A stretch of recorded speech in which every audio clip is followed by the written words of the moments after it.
আজকে আমরা গ্যারাকল মুভি সম্পর্কে জানব। হাসির ছলে জীবনের নানা জটিলতা এবং ভুল বোঝাবুঝির এক চমৎকার মিশ্রণ এই চলচ্চিত্রটি। গল্পের শুরু হয় এক সাধারণ মানুষকে কেন্দ্র করে, যার জীবনে হঠাৎ করেই নানা ধরনের অদ্ভুত সমস্যা তৈরি হতে থাকে।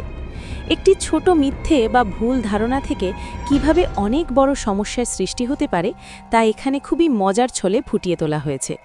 চলচ্চিত্রের মূল চরিত্রগুলো তাদের নিখুঁত কমিক টাইমিং দিয়ে দর্শকদের হাসাতে বাধ্য করে।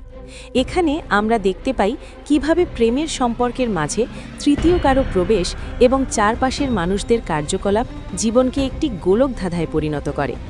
শেষ পর্যন্ত সব বাধা পেরিয়ে এবং হাস্যরসের মাধ্যমে সত্য উন্মোচিত হওয়ার ঘটনাটি অত্যন্ত চমৎকারভাবে সাজানো হয়েছে। এই গল্পটি আমাদের মনে করিয়ে দেয় যে জীবনের কঠিন সমস্যাগুলো কখনো কখনো হাসি মুখে মোকাবিলা করা সম্ভব।